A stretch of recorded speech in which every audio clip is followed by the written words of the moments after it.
I've been playing video games on the internet for some time now, and there are some patterns I've noticed in people's reactions to different characters. The one I will focus on today is how people react to victimhood, and how well they empathize with a character. It seems to me that the more passive a victim is, the easier it is for a viewer or a player to feel sympathy for them. But any sort of anger or defiance will end in many people thinking the character is unworthy of their empathy, that somehow they deserve the bad life they have had. Some fandom sweethearts I have noticed are Kate from Life is Strange 1, Connor from Detroit Become Human, and Chris from Captain Spirit.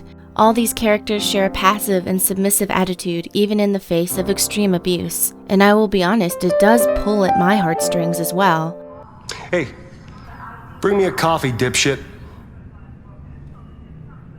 Get a move on!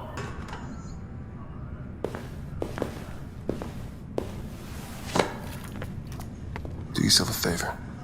Stay out of my way.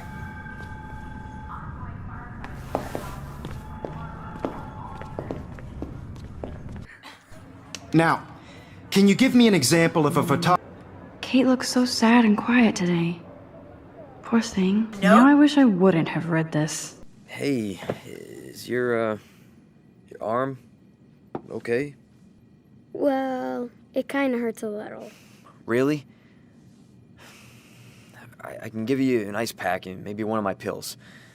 No pain and no swelling.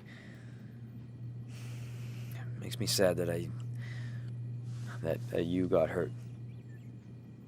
It's not that bad, I'm fine. Okay. Won't bother you anymore. I suppose these characters seem completely not at fault for their situation. They act perfectly and without blame.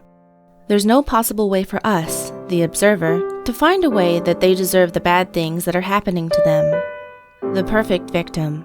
But life is not always like that, and characters that drive an interesting story cannot always be perfect and passive. Sometimes they get angry or lash out in unhelpful ways. No way, that's not mine. Oh, of course not. I'm sure Chloe gets all the best shit, right? I'm sure she gave you good friend rates. Why don't you get off my crack? Stop taking your war rage out on high school girls. You haven't seen rage, you little... Fuck you, pig. For example, we have Chloe from Life is Strange, a girl who went through the same experience as Kate, being drugged and not knowing what happened to her, and more. Chloe has also lost her father in a car accident, and her girlfriend has been missing for months. Then things only get worse from there.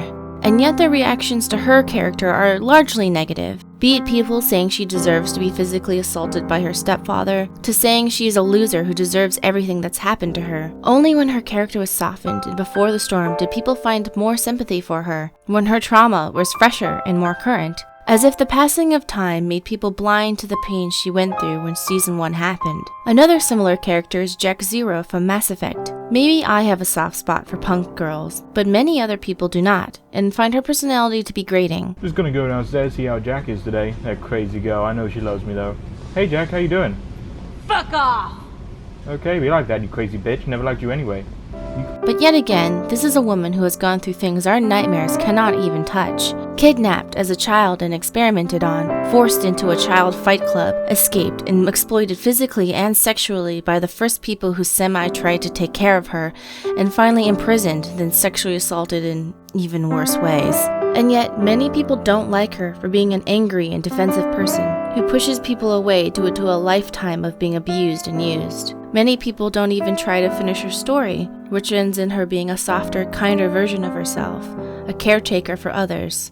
Just a surprise. Your psych profile suggested you were mainly interested in yourself.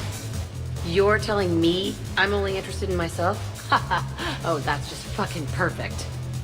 Did it occur to you that maybe I'm trying to grow as a goddamn person? So what is the difference between our perfect victims and the ones we cannot stand? I think it's time. Time between the trauma and the present. Chloe has been living with that pain with no help for a long time, and she's turned angry and bitter. Same for Jack Zero, and that can be harder to get past and harder to understand. You don't get the chance to see the pain, only the result. While with our perfect victims, the trauma is fresh. They are still trying to understand what even happened to them, so they barely react. Maybe their faith in people is somewhat intact, which causes them to still hope for a good outcome. But the important thing here is that our perfect cinnamon rolls that we want to love and protect are going to become just like the characters we don't like as much. It's only a matter of time. If Kate never got justice, would she have dove deeper into religion and expressed slut-shaming in a harsher way? If Connor was continually mistreated without the revolution, would he deviate and become an asshole to humans? Would our sweet baby Chris grow up to be just like Chloe? In real life, most likely, yes. I guess my point is that the reactions to trauma are long-lasting. The longer it's there, the bigger it grows. Pain makes people assholes. They put up defenses to stop any more pain from happening. Pushing people away, doing irrational things, and being self-destructive are all very common among people who have been through something terrible. So while our perfect little angels are there to make us want to care for them, not everyone can be like that. And writing a real character will sometimes make something that is uncomfortable to look at.